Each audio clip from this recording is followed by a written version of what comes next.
He's the one and only. He's the most handsome reporter in the business. I wanted to catch you eating because I could see you eating in the background. I wanted to get you with a mid-bite. Ladies and gentlemen from the NFL Network, fresh off what a terrible work assignment at the NFL GM owners meetings in West Palm Beach, Florida. Mm-hmm. It's Mike Garafolo of the NFL Network, brought to you by Hartley and Hartley Insurance and Zogs on Fox Island. Boy, that must have been a rough assignment. I'll eat through this whole damn interview. I don't care. Can I say timeout here? Your pictures that you were sending were posted with your kids. You took the family down there. It looks like. How'd you see them? Because I'm on Instagram. Are you one of my close friends? Yeah. I thought we really had something here. No, I'm just making sure I didn't accidentally post it. No, yeah, I'm one. I don't put the kids. I only put the kids for the close friends. Yeah, so. I'm on the close friends. Okay, yeah. All right. And you got a little food on your bottom, little sandwich on the bottom left lip there. You know, this is a PG show. Next time you lick it like that, make sure it's on your OnlyFans account, okay? Hey, listen, that could be my future. Hey, OnlyFans wants to buy TikTok. Why? I don't know. Why not? Will they turn it into an OnlyFans type deal, or I don't know. Do they just want to expand their business model? Probably expand it. I think OnlyFans and Amazon are going to hope there. I don't know if they're going in it together or trying to separate bids to buy TikTok. Anyways, what I was going to say. I know. Tough assignment. Yeah. Tough assignment. But what a great looking family. I was laying by the pool. Well, I'm sorry. What'd you say? What a great looking family. Oh, all right. Thank you. I mean, those two girls. They're a pain in the ass. Goodness. Yeah, but geez, man. They are a handful. Yeah, but you know what? A good handful, right? So they usually have the party for the media and all the teams out on the lawn. And, of course, it rained that night. That can happen in South Florida. Sure. So I had to move it like a little indoor-outdoor hybrid type deal. And just the Breakers was overrun by – I mean, it's funny because, like, the Breakers is a $1,500 a night hotel. Okay. And Jesus. To let in the likes of us, you know, and we're roaming, like, because we'll go there. My mother-in-law has a condo in South Palm Beach, and then we'll go to the Breakers for the day and hang out around there. And it's just like, oh, what a, you know, and it's not really uptight, which I like. It's not like it's foofy. It's still a little laid back, even though it's, you know, one of the highest priced hotels, if not the highest in the continental United States. And Then they let all of us in with our, you know, our credentials. And do they put you up there? Is that where the NFL Network lets you stay? We were in the Hilton in West Palm. Okay, it's called the Overflow Hotel. But I did book a night. So the girls, we go to the Breakers and like, can we stay at the Breakers, Dad? Can we stay at the? It's like, yeah, sure. It's coming out of your college fund, but yeah, we can stay at the Breakers. And so I said to my wife, you know what, let's do it. So we did a combination of points and money, and good for you. You know, so we at least chopped it significantly out of our pocket. Now, it was a ton of points too that I wound up losing, but I said this is the time to do it though, because I didn't want them at the party. You know, my wife is big on bedtime. They got to go to bed. We got to get to the shuttle and get back to West Palm. You know, it's like just. Go upstairs. Yeah. Dad's down here. Yeah. He's going to be wandering around the bar, open tab, NFL Network. Thanks, Roger. Yeah. So they were at the Breakers for one night and at the Hilton for 3 or 4, whatever it was. Yeah. And I asked them yesterday, which hotel do you like better, girls? The Hilton. Let me guess, because they had a great pancake or a waffle bar in the morning or something. The breakfast. No, they like the pool area. That was big. Pool. Okay. And it was. I mean, the rooms are like, it's not like you go into the Breakers and there's a toilet made of gold. It's still just a hotel room. Yeah. I mean, it's a nice place to stay, but it's just ungodly expensive. It's just. I mean, does anything get accomplished at these meetings? What did we accomplish this week? On a league level, no. I mean, you hear there are high-ranking executives who are like, "Can we just do this over like a Zoom? Like, can we just do this that way?" And then they did during COVID. And they're like, "We thought that was going to be the end of it." Because I mean, listen, it's a pretty penny, right? To fly everybody down there, to take over as many rooms in the hotel. The party itself, I was trying to figure it out. It's bigger than a wedding, and to have a wedding there is a couple $100,000. So you have to figure it was close to $1 million for the party alone, right? I mean, so they're still doing it. We're still going. It's a nice little break, I guess, from things. Next year, the kids are not coming. It's in Arizona. Just my wife and I. Clubs? Bring the clubs? I very well may next year, yes. Should. Set you up with some great courses. The torture of it is the Breakers course looks like a carpet, right? Like it just looks like not even real, the grass. Yeah. And the palm trees instead of the oaks or whatever, so it's nice to be here. Yeah, I prefer to hit around one of those, not because they're skinny, but also because they're good to look at. Yeah. And it's right there the whole time. It's just right there. It's, screaming for you, calling you. I'm doing an interview and a guy is teeing off right there. I'm like, yeah. So it needs you, and you need. And I could have played there because I was staying there the one night. You got to play there. You got to get a tee time or stay there. So the big thing was like the tush push, right? They table it. And then when does this get brought up again to try and outlaw a play that the Packers can't stop? May in Minneapolis. Minneapolis. Will they ban it then? Yes, probably. They'll probably ban all pushing and pulling anywhere on the field. Okay. Because I remember covering. I was covering the Giants, and I wasn't like really focused on league matters because you're just locked into one team that you're covering. And somebody pushed somebody back in 06, 07, something like that. And I said, you can't do that. That's illegal. And they go, no. That rule's gone. I remember it from a kid. Mm-hmm. When I was a kid, I was watching the Eagles growing up, and there was a play where one of the offensive linemen pushed the running back to get him in the end zone. Yeah. Threw the flag. Can't do that. And at some point they changed it. It's funny because in conversations down there, I heard that they were like, why did we allow this again? Like, why did we change? They couldn't even remember why. And then somebody at some point said, it's because we thought that it was too difficult for the officials to officiate it down the field. Right. Which I don't understand, but okay. There obviously was a reason. So they're like, well, maybe we'll just go back to that. Because if you do that because then it was, and this was part of the conversation in the meeting, if a guy lines up behind the quarterback, and as written, the rule is immediately. Well, what constitutes immediately? If he waits a beat and then does it? And then what happens if you say, well, you can't do that? Okay. And somebody said, what if I push the offensive lineman and help get a push that way? And it was like, oh, boy. What about the defense? So it was, if you just go back to you can't push or pull your own guys, then you outlaw that and all that stuff. Now, you mentioned that the reason for it is the Packers couldn't stop it. I think that was a big reason for a lot of teams. I think a lot of them didn't like how it looked, that it doesn't look like a football play. Yeah. But those who were opposed to it clearly had a goal of making it a health and safety issue, even if the data doesn't support that. Because now they said, well, it could be a catastrophic injury on that play. If they don't now vote to get rid of it, and then there is, knock on wood, a catastrophic injury. Well, now, hey, you guys said this could cause, and you didn't it's a liability thing now. All of a sudden it could pop up. So you know how they think about these liabilities. So I think once they presented it as a health and safety issue and really got support in that regard, I said this play's in trouble. Yeah, I mean, listen, aesthetically, I don't like it. And I think really it hit kind of a new low during the Super Bowl when you're just – was it the Super Bowl? No, what was it? When was it? No, it was a playoff game. Was it Frankie Louvu? Who kept getting the penalty, right? NFC Championship game. Yeah. And it didn't look good. And it was just like, okay, enough. But at the same time, I'm not in favor of banning something because one particular team just does it better than everybody else. They do. They put some research into it. They practiced it. They have a strategy with it, and it works. And other teams teams don't do it as well as they do. Now that you mention, I want to add something there because asking defensive coaches down there about it, and why are they? Why can't everybody be as good at it? It said because it's one, the commitment to it, two, the time that they've repped it.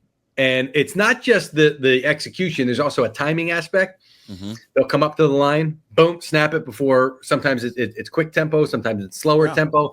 So they've done a good job with the tempo there. Jordan Mailata, the left tackle, is also a big reason for it. He gets a good push on the left side. Michael Robinson, my colleague at NFL Network, the former Seahawk fullback, has mentioned to me, watch how many times Jalen Hurts falls to his left after he gets into that pile. My a lot is a big key. So, one of the coaches said, well, 1 week, all of a sudden, the team that hadn't run it before tried to run it against us, and we stopped them. And it was an ugly execution because you can't just say like, oh, we're going to run it this week and we'll copy them. Mm-hmm. They've gotten to a certain level with it. So I think that's a huge part of it. And that's being masked as health and safety by a lot.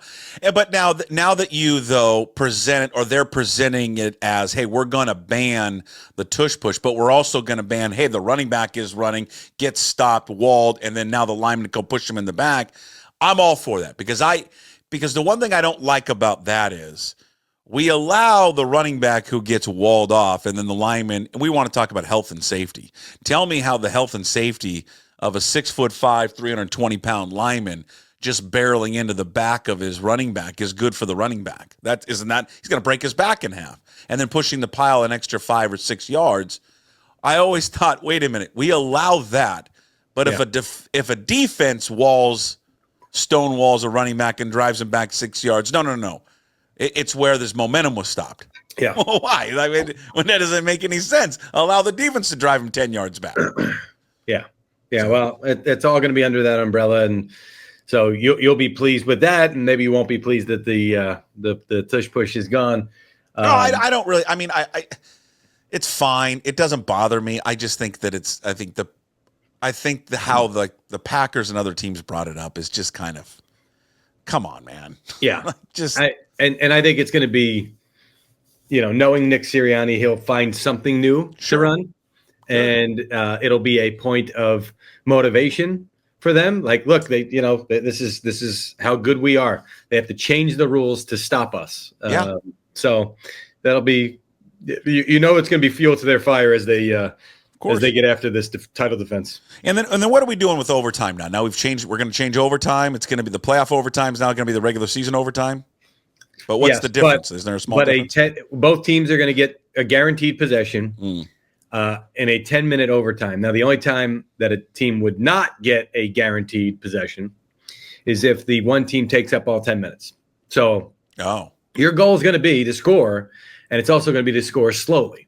Even if you don't, I mean, if you bleed 8.5 and you leave them a minute, they got to go 2 minutes the rest of the way. You know what I mean? So there's going to be a strategy to how you score in overtime, and how you manage the clock. And you heard of the 4-minute offense. We're now going to hear the 10-minute offense. 10-minute offense. Be a big goal. Okay.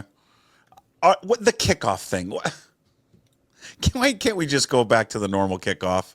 Like, I'm reading it this week, and it's so confusing, all of it, and what they want to do is more confusing. Can we just have normal kickoffs back? Can you make that happen for me? No. I actually think they've done. I actually think the kickoff modifications. They've done a nice job with them. I really do. You like it? I do. Really do. Well, I mean, it's you cannot go back to 40-yard running head start, dude catching the blocker that way. Yeah. Or I'm sorry, being the blocker, catching the coverage guy that way. Yeah, we can. That's fun. Well, that's a liability. We talked about liability. That's liability. But isn't the whole sport's a liability then? Right, which is why they're saying now the injury rate on the new kickoff is in line with the injury rate on a regular play from scrimmage, whereas previously there were devastating injuries because of that run up there. So knowing that we're never going back to that, like, pretend it never existed. All right. Based on that, because I was reminiscing about this with Bob Papa, Giants play-by-play guy, last night on his Manja cast. He calls it the Manja cast. Yes, 2 Italian guys, and they eat while they're on, and they show you how to cook a dish. He does a great job, by the way. I think he still does the Westwood One coverage on the Masters, and he's phenomenal. Yeah, he does. Phenomenal at it. He is. But I'm in the car sometimes listening to him. What am I doing? What? Listening to golf on? I love golf on the radio. You love golf on the radio? I love it. Because that's what I want to do. What? He's got about a 15-foot putt. It's going to break left to right. You can do that on TV. I know, but it sounds better. He pulls the blade back, hits it. It's on its way. It's turning. And it's in! He has birdied 16 at the Masters. I just love it. Yeah, but you have no perspective for how good. I mean, listen, you could say that with any sport, really. Sure. Right? You're basically watching a sport as a blind person, right? Like you just don't have you just. You're but in golf, it's just so. It just seems so like 4x crazy to listen to golf. I know. And I'm not advocating that when you're in your car watching it on your phone while you're driving. Obviously, that's not. That's what you're doing, though. I know that. You just exposed yourself. All right. So you and Papa, what were you guys talking about? I have no idea. Adrian Owasum was a defensive end for the Giants back in the early Tom Coughlin era. And I remember interviewing him because he suffered a season-ending serious neck injury on the kickoff. And I in that story, I also quoted John Mara talking to him about like the modifications, some of which we've seen. Move the football, move the setup team, all this stuff. And that was, almost 20 years ago. So it's taken this long and it's going to take longer to really kind of fine-tune it. And then I remember a couple of years later, because John was an advocate of we've got to make the kickoff safer, if not take it out of the game completely. A couple of years later, they won a game. The Giants did because of their kick returns. David Wilson had like 2 kickoff returns for a touchdown and like 300 yards return yards that game. And I remember talking to John saying, I know you want to make the game safer, but this play is still an exciting, important play that just won you a game. And he said, but we got to make it safer.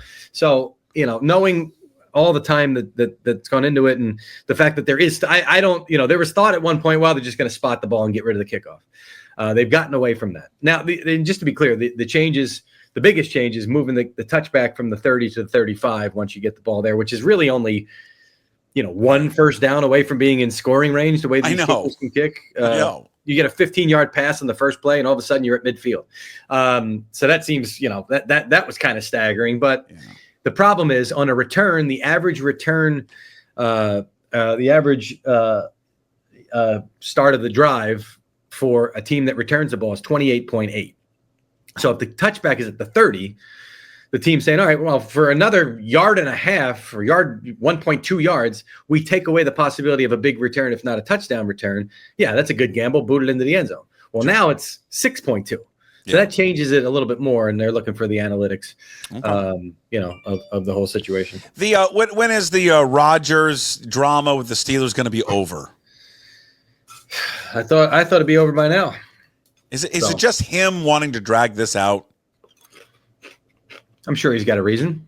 Well, what's the reason? Like what? Just to have his name in the media? That could be the reason. I don't know. That could be the reason. Right? Yeah. Or it could be that, maybe he's – look, the one thing that's kind of been kicked around is retirement, right? Like maybe it's like maybe I just don't want to do this anymore. Had a tough season last year, banged up, thought about retiring when he did the darkness retreat a couple of years ago, right? Yep. So if that was at least part of the consideration here, I don't, and that's probably the way it's going to be. Like when he comes back, you have Cam Hayward saying, well, either you want to be a Steeler or you don't, making it sound like, if this guy doesn't choose soon, we're not going to want him or whatever. He's got to at least spin it that way and say, no, it wasn't about the Steelers and another team. It was about, where I am in my career and do I want to keep doing this? And I took some time and yes, I still have that passion. I still have that fire. Say something like that. Obviously it comes off a different way. So my hunch is that once it's done, if it's done, that'll be the and it may be real. Hey, with the draft like 3 weeks away, any rumblings, any good juicy trade day rumors heating up at all? Or do you think it will be pretty quiet on that day? No, I think it's going to be fun. I'm seeing my buddy just sent me a thing that said, Shador Sanders, the over-under is 8.5. I was like, wow, really? Ooh. Really? Shouldn't it be? Well, the Giants 3.5. Like, are the Giants going to take him or not take him? Right? Like, what beyond that? Like, well, I think the Giants should because they don't have enough quarterbacks. What's that? They should take him. They don't have enough quarterbacks. They should take another one. Can you imagine? And I saw the clip of Dion saying the pregame prayer there. It's like you're going to be baptized with the two of those guys, with Russ and Jameis there. I was hoping for Rodgers to go, you know what? I think I'll come there and play on the veteran minimum just to have the 4 of them. And I include Tommy DeVito. God, that'd be great. Just put the cameras in there. Hard Knocks Giants quarterbacks. Forget everybody else. Are you going to do the same thing? You're just sitting in L.A.? I'll be in L.A. again this year hosting our show, which is on from 10 to 1, 10 a.m. to 1 p.m. on Wednesday and Thursday. And then on Thursday and Friday. Yeah. And then on Saturday morning, we'll have the show leading up to the coverage as well. Brock Purdy's deal. What is it looking like? Is it getting closer? No. No. Jed York said we're close. Yeah. Close is relative. I think it's going to take some time. I had mentioned this. If you're and Jed said when I interviewed him at the league meeting, they halfway through the season last year, whenever their bye week was, they had the big picture conversations, and they said, "Okay, are we committed to committing to Brock?" And everybody's like, "Yep, on board. This is our guy." Once you do that, you've pretty much and I know you may say, "Well, Geno Smith wasn't at that level." Geno is a little different, right? Obviously, but once you've got a guy that you drafted, and they did draft him just barely, but they drafted him. And you commit to him as your franchise quarterback, you know what the price range is, or at least you should. And I mentioned this on air. The quarterback deals for those guys, the first extension quarterback deals. So anybody from Trevor Lawrence to Joe Burrow, you can even throw Dak Prescott in there, even though it's not his first deal, but Lamar Jackson, Jalen Hurts, all these guys. The percentage of the salary cap that they got on an average per year basis was anywhere from like 20%, 20 and change, up to like 25. I think Burrow took the biggest chunk at 25. Let's go on the low end. Okay? The low end, 20%. That's still bigger than Joe Burrow's deal, Trevor Lawrence's deal, the guys that are at 55. He'd be at like 57. That's the low end. If he wanted to push the high end, he'd be above Dak Prescott in the 60s. Yeah. But I don't get the sense that he's pushing for that, and he wants to give the 49ers some flexibility roster-wise going forward, but also getting a fair deal. I don't know how you could say, well, he shouldn't be in the 50s. I just made it clear. It just sounds like he's going to be. He just sounds like he will be. He should be. Yeah, whether everybody believes that or not. It's just, I think you just look at him, and I just think it doesn't matter what he does. He's never going to convince the rest of the league that he's one of those top flight quarterbacks. He'll never do it because of where he was drafted. Yeah, where he's drafted and what he looks like. And he doesn't look like a guy who makes that much money. Right. But he's a Super Bowl quarterback. Yeah. He's a Super Bowl. He took a team to the Super Bowl. He had a comeback against the Lions in the NFC Championship. Hey, I like him, man. I he's think not just a dead fish out there. He's not just a Trent Dilfer who won the Super Bowl. He's doing. Hey, Dilfer's got to get stray arrows. I love it. All right, thank you, sir. We'll continue to talk to you every week. Enjoy the rest of your lunch. Enjoy the rest of your day. Okay. I will, my friend. Thank you very much. All right, see you, Mike. There he is.